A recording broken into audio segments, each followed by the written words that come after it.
ಉಪನ್ಯಾಸ ಕೇಳಿದ್ದೀರಿ. ತಮಗೆ ಈಗ ಎಲ್ಲ ವಿಷಯಗಳ ಬಗ್ಗೆ ಮಾಹಿತಿ ಗೊತ್ತಾಗಿದೆ. ತಮ್ಮಲ್ಲಿ ಯಾರಿಗಾದ್ರೂ ಈ ತರದ ಸಮಸ್ಯೆ ಅಥವಾ ತಮ್ಮ ಸ್ನೇಹಿತರಿಗೆ ಯಾರಿಗಾದ್ರೂ ಈ ತರ ಸಮಸ್ಯೆ ಆಗಿದ್ರೆ ನೀವು ಅದನ್ನ ನಮ್ಮೊಂದಿಗೆ ಕೇಳ್ಬೋದು, ಪ್ರಶ್ನೆಗಳಿಗೆ ಕೇಳ್ಬೋದು, ಅದರಲ್ಲಿ ಪರಿಹಾರವನ್ನು ಪಡ್ಕೋಬಹುದು. ನೀವು ಸ್ವಲ್ಪ ಧೈರ್ಯ ಮಾಡಿ ಏನ್ ಗೊತ್ತಿದೆಯೋ ಅದನ್ನ ನಿಮ್ಮ ಭಾಷೆಯಲ್ಲಿ ಕೇಳಿ, ನಾವು ಅದನ್ನ ಹೇಳಿ ಪ್ರಯತ್ನ ಮಾಡ್ತೇವೆ. ನಿಮ್ಮ ಸುತ್ತಮುತ್ತಲದಲ್ಲಿ ಅಥವಾ ನಿಮಗೆ ಕಂಡು ಬಂದಿದೆಯಾ ಅಂತ ಒಂದು ಜನರಲ್ ಕ್ವೆಶ್ಚನ್. S anybody?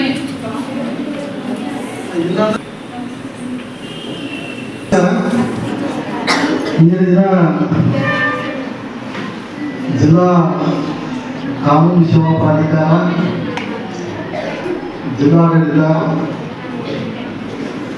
ಜಿಲ್ಲಾ ಪಂಚಾಯತ್ ಬೆಳಗಾವಿ, ಮಹಿಳಾ ಮತ್ತು ಮಕ್ಕಳ ಕಲ್ಯಾಣ ಅಭಿವೃದ್ಧಿ ಇಲಾಖೆ ಬೆಳಗಾವಿ, ಶಾಲಾ ಶಿಕ್ಷಣ ಇಲಾಖೆ ಬೆಳಗಾವಿ ಹಾಗೂ ತಾಲೂಕಾ ಕಾನೂನು ಸೇವಾ ಸಮಿತಿ ಹಾಗೂ ನೂತನ ಬಾಲಿಕೆ ಪ್ರೌಢಶಾಲೆಯ ಒಂದು ಸಹಯೋಗದೊಂದಿಗೆ ಇಂದು ಕಾನೂನು ಅರಿವು ಮತ್ತು ನೆರವು ಕಾರ್ಯಕ್ರಮದಲ್ಲಿ ಮಕ್ಕಳಿಗೆ ಪೋಕ್ಸೋ ಕಾಯ್ದೆ,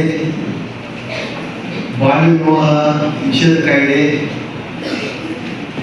ಬಾಲ ಕಾರ್ಮಿಕತೆ ನಿಷೇಧ ಕಾಯ್ದೆ, ಮಕ್ಕಳ ಹಕ್ಕುಗಳ ರಕ್ಷಣೆ, ಈ ರೀತಿ 10 ಹಲವಾರು ಅಂಶಗಳ ಕುರಿತು ಈಗಾಗಲೇ ಕಾರ್ಯಕ್ರಮವನ್ನು ನೀಡಲಾಗಿದೆ.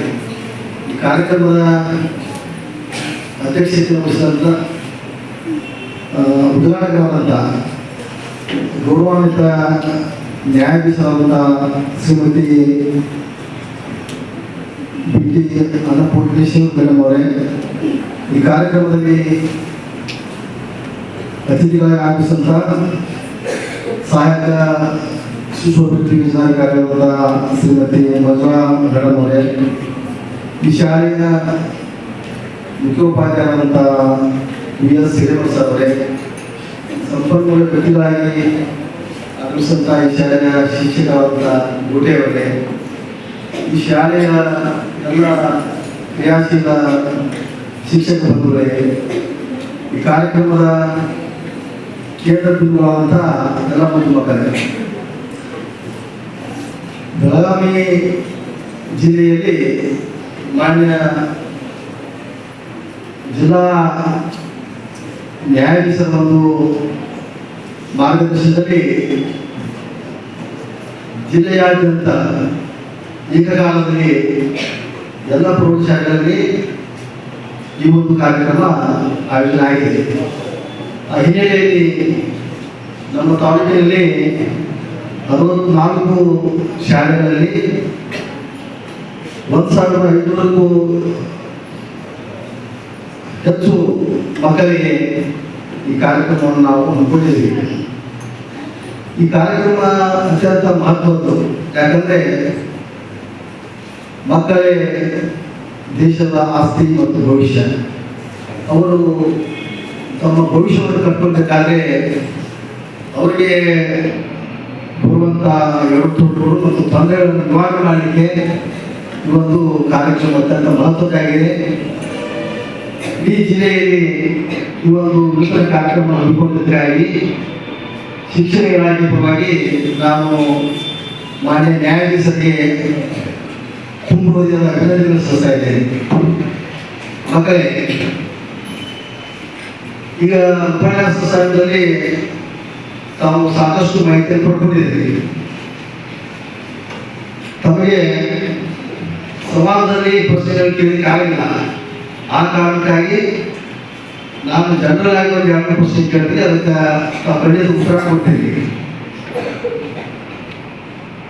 ಗುಂಪಿನ ಹೇಳೋದನ್ನ ಕೈ ಹಾಕಬೇಕು. ಎಷ್ಟು ಮಂದಿ ಗೊತ್ತಾಗಬೇಕಾಗಿದೆ. ಮಕ್ಕಳ ಸಹಾಯ ಮಾಡಿ ಸಂಖ್ಯೆ ಎಷ್ಟು?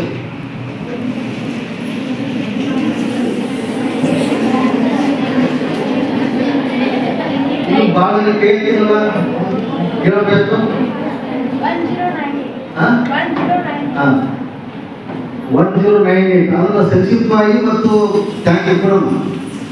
ಅದನ್ನ ನೆನಪಿಟ್ಕೊಳ್ಳಿಕ್ಕೆ ಆ ರೀತಿ ಹೇಳ್ಬಾರ್ದು ಅಂತ ಹೇಳಿ ಇದೆ. ಏನು ಹೇಳ್ಬೇಕಂದ್ರೆ 10, 9, 8 ಎಷ್ಟು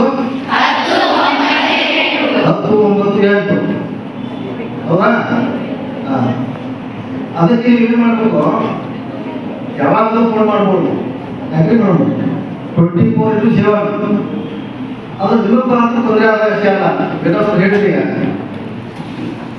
ಬಹಳಷ್ಟು ನಿಮ್ಮ ಜೊತೆ ಓದಿದಂಥ ಮಕ್ಕಳು ಸಾಕಷ್ಟು ದೌರ್ಜನ್ಯಗಳನ್ನ ಎದುರಿಸುತ್ತಾರೆ. ಕೆಲವರು ಮಕ್ಕಳು ಬಾಲ ವ್ಯವಸ್ಥಿತ ಆಗಿರ್ತಾರೆ, ಬಾಲ ಕಾರ್ಮಿಕರಾಗ್ಯಾರ.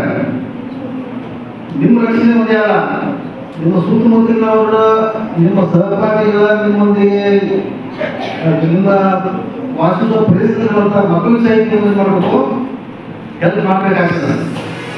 ಈ ಹೆಲ್ಪ್ಲೈನ್ಗೆ ನೀವು ಫೋನ್ ಮಾಡಿದ್ರೆ ಆ ನಿಮ್ಮದು ಯಾರು ಮಾಡಿದ್ರು ಎಲ್ಲ ಗೌಪ್ಯತೆ ಇರ್ತದೆ, ನಿಮ್ಗೇನು ತೊಂದರೆ ಇರೋದಿಲ್ಲ.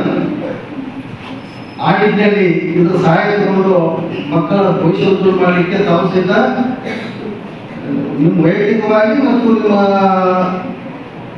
ಸುತ್ತಮುತ್ತಲಿನ ಮಕ್ಕಳಿಗೆ ಸಹಿತ ಹೆಲ್ಪಾಗಿ ಇದನ್ನ ಬಳಕೆ ಮಾಡಬೇಕಾಗ್ತದೆ. ದಯವಿಟ್ಟು ಇನ್ನು ಮುಂದೆ ಅವರು ಇದು ಮಾಡಿ. ಇದ್ರ ಜೊತೆಗೆ ನಾವು ಶಾಲೆಗಳಲ್ಲಿ ಸಹಾಯಕ್ಕಾಗಿ ಸಮಾಜ ಪೆಟ್ಟಿಗೆ ಇರ್ತೀವಿ. ಸಮಾಜ ಪೆಟ್ಟಿಗೆಯಲ್ಲಿ ನಾವು ಏನು ಮಾಡಬಹುದು, ತಮ್ಮ ದೂರುಗಳನ್ನು ಹಾಕ್ಬೋದು. ಇಲ್ಲಿ ಪ್ರಸ್ತಾಪ ಆದ ಹಾಗೆ ಮಕ್ಕಳು ಧೈರ್ಯವಾಗಿ ಏನನ್ನು ಉಪಯೋಗಿಸ್ಕೊಳ್ಬೇಕು. 3 ವರ್ಷ ಹೇಳಿದ್ರೆ ನಾವು ಏನು ಮಾಡಿಸೋದು, ನೋ ಹೇಳಿ, ಯಾವುದು ಇನ್ನೊಂದು ಹೇಳಿ, ಇದು ಹೇಳ್ಬೇಕು. ನೋ ಟೆಲ್ ಅಂದ್ರೆ ಯಾರಿಗೆ?